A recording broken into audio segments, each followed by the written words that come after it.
हम में से कई लोग परमेश्वर से ये सवाल करते हैं कि अगर परमेश्वर हमारे साथ होता तो ये सब विपत्ति क्यों होती, मेरे मेरे परिवार के लोगों, मेरे जानने वालों पर, मेरे प्रिय लोगों पर ये सब विपत्ति क्यों आती। और ऐसे ही सवाल हम भी परमेश्वर से करते हैं। मैं आप सबका स्वागत करता हूं हमारे परमेश्वर पिता और प्रभु यीशु के नाम में। और ये एक बहुत ही महत्वपूर्ण समय है, एक बहुत बहुत महत्वपूर्ण घड़ी है कलीसिया के लिए। इसीलिए मैं आज सबके लिए एक संदेश लेकर के आया हूं और उस संदेश का शीर्षक है परमेश्वर तेरे साथ है, हे शूरवीर योद्धा। और जब मैं आज के संदेश में आगे चलता हूँ, मैं चाहता हूँ आप ध्यान से मेरी हर एक बात को सुने।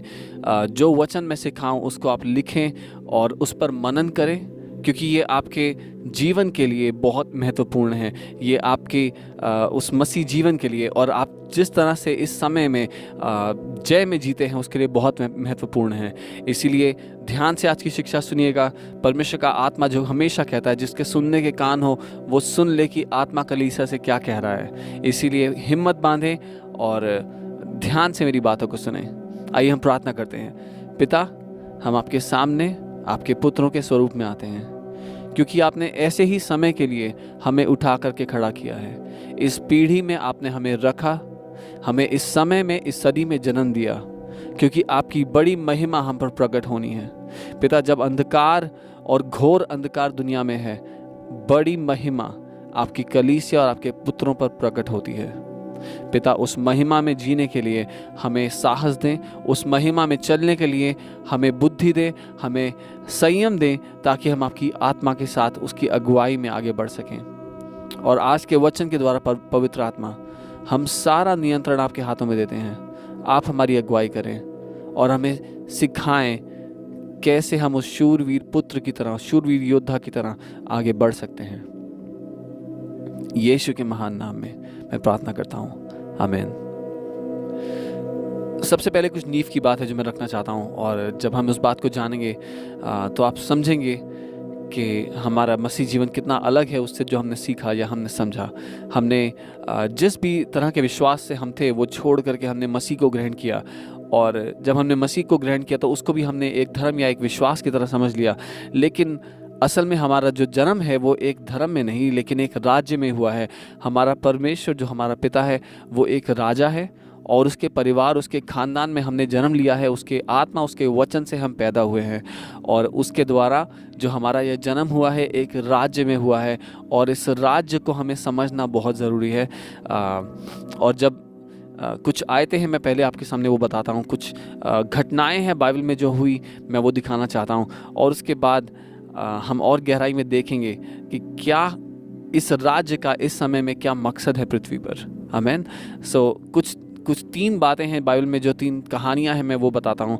पहला है गिनती 13 में। आप बाइबल खोल लीजिए, लेकिन मैं आयत नहीं पढ़ूंगा, मैं आपको बता दूंगा। गिनती 13 में 32 और 33वीं आयत है। वहाँ पर हम देखते हैं जब इजरायली लोग मिस्र से बाहर निकले और इज़राइल कनान देश के पास पहुंच गए, जो वायदे का देश था, जिसके बारे में परमेश्वर ने कहा था कि वो एक ऐसा देश होगा जहां पर दूध और शहद की नदियां बहेंगी। जब वो उसके पास पहुंचे तो उन्होंने कुछ जासूस भेजे उस देश को देखने के लिए कि सच में क्या ये ऐसा है, क्या यहाँ दूध और शहद की नदियाँ बहती हैं। और 12 जासूस अंदर गए अलग अलग जगह पे मुखबरी करने के लिए। जब बाहर आए तो 10 जासूसों ने एक बहुत ही बुरी खबर सुनाई, और उन्होंने कहा कि वहाँ जो दानव है, हमने अलग अलग खानदान के दानव देखे, अनाक के परिवार के और इसके परिवार के, और कहा कि वो इतने बड़े थे कि उनके सामने हम टिड्डी जैसे नजर आए। और मैं जानता हूँ मेरे आत्मिक पिता ने इसके बारे में आप लोगों को पहले सिखाया है कि एक ऐसी मानसिकता, एक ऐसा दृष्टिकोण होना जहाँ पर हम अपने आप को टिड्डी जैसा देखते हैं। लेकिन आज मैं कुछ और बात करना चाहता हूँ। मैं बात करना चाहता हूँ इस बुरी खबर का क्या परिणाम हुआ। इस बुरी खबर के कारण पूरा इज़राइल का घराना कांप उठा, थरथरा उठा और डर गया। और लिखा है कि वो सब रोने और विलाप करने लगे। वो साजिशें करने लगे मूसा के विरोध में, और वो लोग योजनाएं बनाने लगे कि आओ हम अपने लिए एक कप्तान चुनते हैं जो हमें वापस मिस्र देश ले जाए, ताकि वहाँ हम सही सलामत तो थे। और वो पूरी की पूरी प्रजा डर गई, इज़राइल की पूरी प्रजा डर गई, क्योंकि उन्होंने एक बुरी खबर पर विश्वास कर लिया।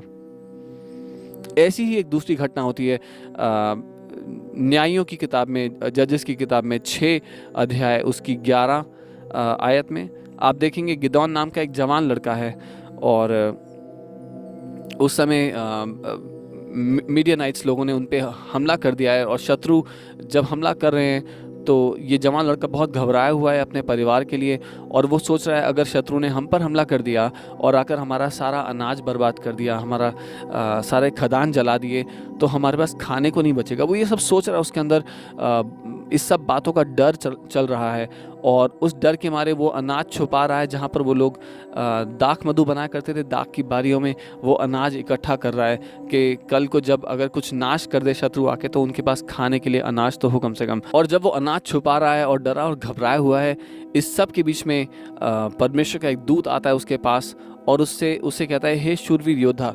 और मैं चाहता हूँ कि 13वीं आयत जो है इस अध्याय की वो हम पढ़ें, क्योंकि कुछ दिखाई देता है इस बात से, और वो एक ऐसी बात है जो हम सब अपने मन में शायद कह चुके हैं। और 13वीं आयत में ऐसे लिखा है, गिदोन ने उससे कहा, हे मेरे प्रभु, विनती सुन, यदि यहोवा हमारे संग होता तो हम पर यह सब विपत्ति क्यों पड़ती।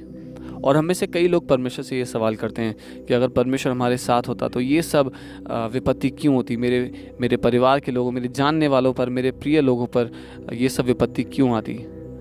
और ऐसे ही सवाल हम भी परमेश्वर से करते हैं। और एक और घटना जो मैं देखना चाहता हूँ वो है 1 शामुएल 17 और उसका 24। और ये वो समय है जब फिलिस्तियों की सेना से इज़राइल की सेना का सामना हुआ, और फिलिस्तियों की सेना से एक योद्धा निकल करके आगे आता है गुलायत नाम का, और वो ललकारता है इज़राइल की सेनाओं को और कहता है कि अगर कोई है जो मुझसे युद्ध कर सकता है तो आ जाए।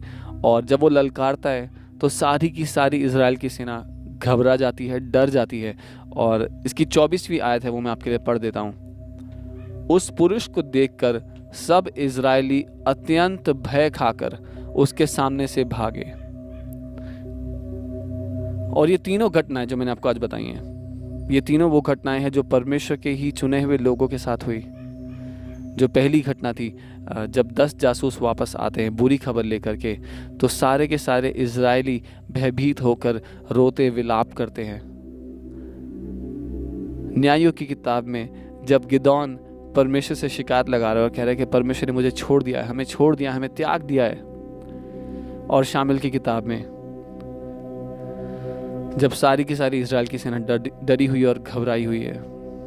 लेकिन मैं चाहता हूं कि हम उसका प्रत्युत्तर बाइबल क्या देती है, बाइबल हमें क्या बताती है, इन कहानियों का क्या परिणाम रहा है, मैं आपको वहां ले जाना चाहता हूं। और इस बार हम साथ में पढ़ेंगे। आइए हम गिनतियों की पुस्तक उसका 14 अध्याय और 9वीं आयत पढ़ते हैं पहले साथ में। केवल इतना करो कि तुम यहोवा के विरुद्ध बलवा ना करो और ना उस देश के लोगों से डरो, क्योंकि वे हमारी रोटी ठहरेंगे। छाया उनके ऊपर से हट गई है और यहोवा हमारे संग है, उनसे ना डरो। इसमें 2 मेन बातें हैं, 2 मुख्य बातें जो मैं चाहता हूं आप जिनके बारे में सोचें। छाया उनके ऊपर से हट गई है और यहोवा हमारे संग है। क्या आप जानते हैं आप एक छाया के अधीन हैं? क्या आप जानते हैं एक छाया आपके ऊपर है? भजन 91 हमें बताता है, जो सर्वशक्तिमान के छाए हुए स्थान में बना रहता है वो परम प्रधान की छाया में ठिकाना पाएगा। क्या आप जानते हैं आप छाए हुए हैं, परमेश्वर ने आपको घेरा हुआ है। और बाइबल बताती है कि परमेश्वर आपके संग है, वो यहोवा आपके संग है। इस समय में जो कुछ भी दुनिया में चल रहा है, मैं आपको मसीह की देह को, मसीह की कलीसिया को मैं प्रोत्साहित करना चाहता हूं। ध्यान से सुने मेरी बात, परमेश्वर आपके साथ है। जब उसने आपको छाया हुआ है तो दुनिया की कोई भी विपत्ति आप पर हावी नहीं होगी, कोई भी बात आपको हरा नहीं सकेगी। मेरे वचन केवल बातें नहीं, लेकिन मेरे वचन जीवन और आत्मा है, और आपके हृदय में इस समय वो साहस का प्रवाह करेंगे। जो मैं कहता हूं उसको ध्यान से सुनो और अपने दिल में, अपने हृदय में उस साहस को ग्रहण करो। आइए मैं अगला जो दूसरी घटना, दूसरी कहानी थी, उसका अंत बाइबल के मुताबिक दिखाना चाहता हूँ। न्यायों की पुस्तक 6 और उसकी 16वीं आयत। यहोवा ने उससे कहा, अब ये परमेश्वर का जवाब है उन सारी बातों के लिए जो गिदोन ने परमेश्वर के खिलाफ कही। और परमेश्वर कहता है निश्चय ही मैं तेरे संग रहूँगा, इसलिए तू मिद्यानियों को ऐसा मार लेगा जैसा एक मनुष्य को। परमेश्वर कह रहा है सारी दुश्मन की सेना को तू ऐसी आसानी से मार लेगा जैसे एक मनुष्य को मारना हो। ध्यान से सुनिए परमेश्वर किस भाषा में उसको जवाब दे रहे हैं। और आप जानते हैं जो तीसरी कहानी है उसका क्या अंत होता है। हम जानते हैं दाऊद ने जाकर के पत्थर से उसको मार डाला, गोफन में पत्थर फंसा के फेंका तो वो उसके माथे में लगा और गोलायत गिर पड़ा और फिर दाऊद ने उसकी तलवार निकाल के उसका सर काट दिया। लेकिन उसका परिणाम क्या होता है आपको पता है? आइए मेरे साथ पहला शामुएल 17 उसका 52 मेरे साथ मिलकर पढ़े। इस पर इजरायली और यहूदी पुरुष ललकार उठे और गत और एक्रोन के फाटकों तक पलिश्तियों का पीछा करते गए और घायल पलिश्ती शारोम के मार्ग में और गत और एक्रोन तक गिरते गए। तो सारी की सारी इजराइल की सेना उठी, ललकारते हुए फिलिस्तियों के पीछे भागी। और आपको इंतज़ार करने की ज़रूरत नहीं किसी और दाऊद के आने की, क्योंकि हमारे उस महारथी, हमारे उस योद्धा यीशु ने शैतान और उसकी सारी सामर्थ्य को 2000 साल पहले क्रूस पर नाश कर दिया। यीशु ने कहा मैंने तुम्हें सांपों और बिच्छुओं को रौंदने का अधिकार दिया है और दुश्मन की सारी ताकत पर मैंने तुम्हें अधिकार दिया है और तुम्हें किसी भी बात से कोई हानि ना होगी। कोई भी हथियार तुम्हारे विरोध में सफल ना होगा और हर एक जुबान जो तुम्हारे विरोध में उठती है उसको तुम खंडित करोगे।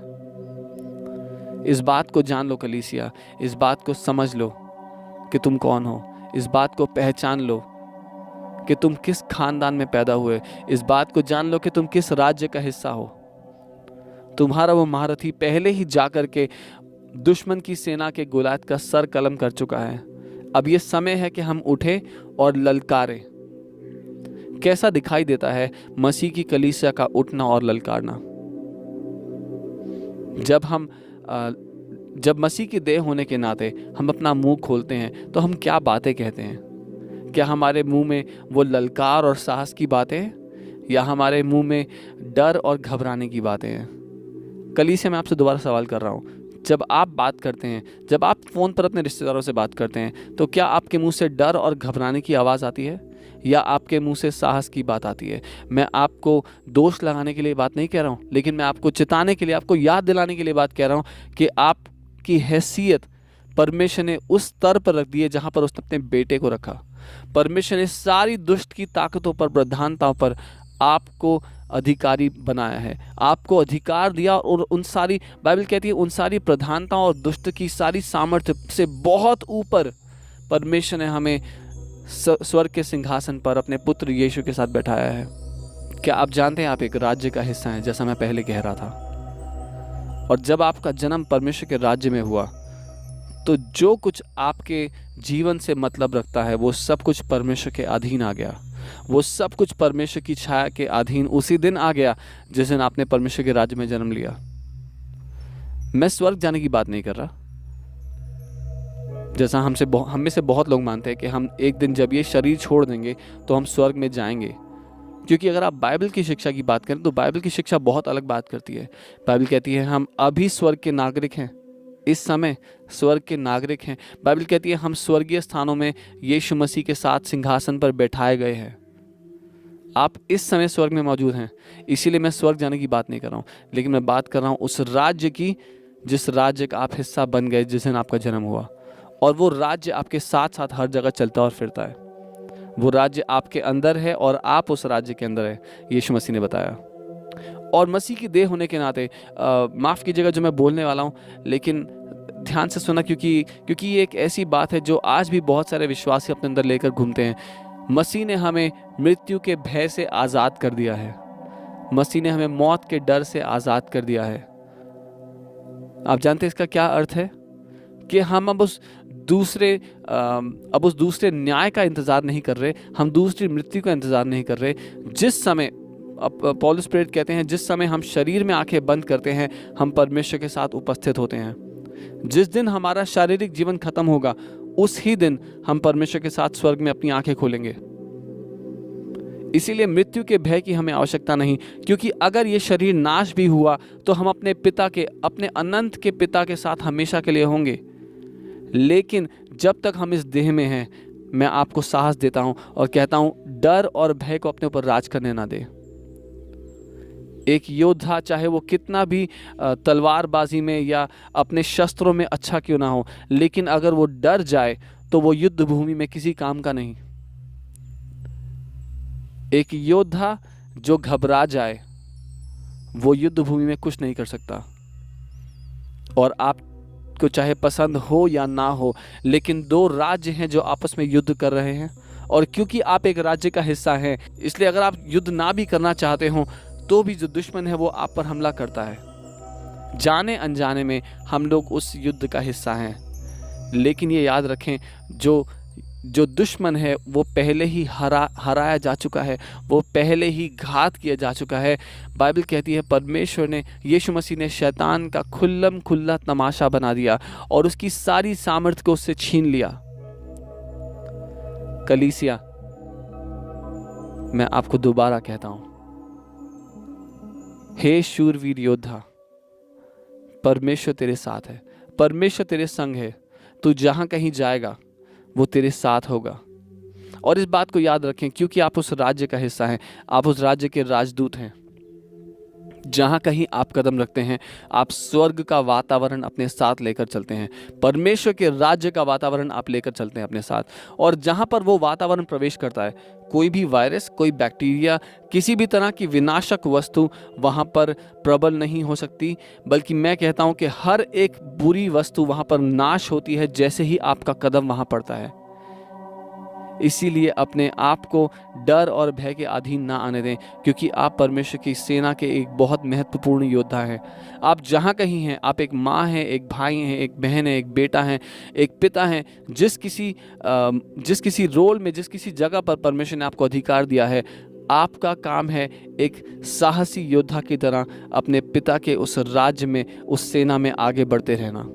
और कैसे, जो मैं बातें कह रहा हूँ, कैसे वास्तविक रूप से आप कर सकते हैं। सबसे पहली बात मैं कहूँगा, आपके मुंह से क्या निकलता है उन बातों को देखें। सबसे पहली बात, आपके मुंह से जो निकलता है उसका बदला जाना बहुत ज़रूरी है। उसको बदलने के लिए आपके दिल में क्या चल रहा है, क्योंकि बाइबल कहती है हमारे दिल की बहुतायत से हमारी मुंह की बातें बाहर आती हैं, है ना। इसीलिए मैं कहूँगा जो आपके दिल में चल रहा है उसका बदला जाना बहुत ज़रूरी है। और उसके लिए आइए हम वापस परमेश्वर की नींव की बातों पर आ जाएं। पिछले रविवार और पिछले रविवार पास्टर अंकित ने जो दो मुख्य संदेश दिए, वो ऐसे संदेश है जो किसी भी विश्वासी की नींव की ज़िंदगी के लिए बहुत ज़रूरी है। इसलिए मैं आपको प्रोत्साहित करता हूं कि अगर अभी तक आपने वचन को हल्का जाना, अगर अभी तक आपने वचन को अहमियत नहीं दी अपने जीवन में, तो अब वापस आ जाओ। अभी भी समय है, क्योंकि परमेश्वर का वचन ही है जो हमारे लिए रोटी है। वो ऐसी रोटी है जो हमें हर तरह की कमज़ोरी से बचाएगा। यीशु ने कहा, मनुष्य केवल रोटी से ज़िंदा नहीं रहता, लेकिन परमेश्वर के मुंह से निकलने वाली हर एक बात से। और हमारे पास तो भरी हुई बाइबल है जिसमें परमेश्वर ने इतनी बातें अपने बच्चों से की हैं। कलीसिया, अपने मुंह को, अपने दिल को परमेश्वर के वचन से भर लो, ताकि जब उस घड़ी का सामना हो जहाँ पर दूसरे लोग भयभीत होते हैं, आपके मुंह से साहस की बातें निकले, आपके मुंह से शूरवीरता की बातें निकले। और हाँ, जिस दिन हम अपने पिता के सामने खड़े होंगे उसको हम पर गर्व होगा, क्योंकि हमने एक अच्छे शूरवीर बेटे की तरह अपने पिता को प्रदर्शित किया इस दुनिया में। और जब पूरी दुनिया अंधकार में है, मैं चाहता हूँ कि हम लोग इस समय वो ज्योति बने, हम लोग वो आशा की किरण बने, जहाँ पर लोग डरे और घबराए हुए हैं। हम वो आवाज़ बने उन दो जासूसों जैसी, जिन्होंने कहा कि क्या हैं ये लोग, क्या हैं ये दानव, इनको तो हम खाने की तरह, रोटी की तरह खा जाएंगे। क्योंकि परमेश्वर का छाया उनके ऊपर से हट गया और परमेश्वर उन्हें हमारे हाथों में दे दिया है। आप जान लीजिए, परमेश्वर का छाया किसी भी बीमारी, किसी भी बुराई पर नहीं है। परमेश्वर ने उन सब विरोधियों को आपके हाथों में दे दिया है, उन सारे दुश्मनों को आपके हाथों में दे दिया है। ये सारी वायरस, बैक्टीरिया, किसी भी तरह की बीमारी क्यों ना हो, परमेश्वर ने सबको आपके अधीन कर दिया है। जिस किसी बात की अनुमति आप देंगे, उस बात की अनुमति स्वर्ग को देनी पड़ेगी। इसीलिए मैं आपसे कहता हूँ, एक अच्छी विश्वास की कुश्ती लड़े, विश्वास की एक अच्छी कुश्ती लड़े जहाँ कहीं भी आप हैं। और मैं आज परमेश्वर से यही प्रार्थना करता हूँ कि वो आपके दिल में, आपके मन में वो अपनी शांति को भर दे। बाइबल कहती है जिनके मन परमेश्वर पे लगे रहते हैं वो उनको शांति से भर देता है। एक सिद्ध शांति से परमेश्वर आपको भर देगा जब आपका मन उस पर लगा रहेगा। बाइबल कहती है जब हम स्वर्ग में बैठे हैं तो आओ अपना मन उन बातों पर लगाएं जो स्वर्ग में है। थिस्सलुनीय में बाइबल कहती है आओ हम सारी पवित्र बातों के बारे में सोचें, सारी अच्छी बातों के बारे में सोचें। और मैं जानता हूं जिस तरह का वातावरण इस दुनिया में है, लगातार नकारात्मक बातें, नकारात्मक खबरें आपको मिलेंगी, लेकिन चुनाव आपके हाथ में है। क्या आप उन इजरायलियों की तरह डरना और घबराना चाहते हैं और थरथराना चाहते हैं, या फिर आप साहस बांधना चाहते हैं एक शूरवीर योद्धा की तरह? मैं दोबारा आपसे कहूँगा, उन दो जासूसों की तरह ढाढ़स बांधें और कहें कि दुश्मन की कोई भी बात हम पर कुछ नुकसान ना कर पाएगी, हम पर हावी ना हो पाएगी, क्योंकि कलीसिया जो आप समझते हैं उससे कई ज्यादा बढ़ के आप हैं, उससे कई ज्यादा बढ़ के आप हैं। बाइबल कहती है जैसा यीशु स्वर्ग में है वैसे ही हम भी इस दुनिया में हैं। और आप में से बहुतों के लिए मैं ये बात कहना चाहता हूँ, यीशु जब क्रूस पर था उसने कहा कि अगर मैं चाहूँ तो मैं स्वर्गदूतों की टोलियों को बुला सकता हूँ। क्या आप जानते हैं परमेश्वर ने आपको भी वही अधिकार दिया है? परमेश्वर ने आपको मसीह के साथ संगी वारिस बनाया अपने राज्य का। आपके एक आदेश पे वही होगा जो यीशु के एक आदेश पे होता है। कलीसिया उठो और जाग जाओ, क्योंकि आपकी पहचान बहुत महत्वपूर्ण है आपके लिए। और इन समयों में जो धर्मी जन है वो विश्वास से जीवित रहेंगे। मैं आप सबको यीशु के नाम में आशीषित करता हूँ और यही प्रार्थना करता हूँ कि पिता आपके जीवन को उस संतुष्टि से भर दे कि वो आपके लिए काफ़ी है। परमेश्वर आपका शरण स्थान है, आपका दृढ़ गढ़ है और उसके हाथ से आपको कोई छुड़ा ही नहीं सकता, क्योंकि कोई पैदा नहीं हुआ जो परमेश्वर के हाथ से आपको छीन सके। मैं आपको यीशु मसीह के नाम में आशीष देता हूँ और पवित्र आत्मा की अगुवाई, पवित्र आत्मा की संगति, उसकी शांति आपके जीवन पर बनी रहे, यीशु के नाम में, आमीन।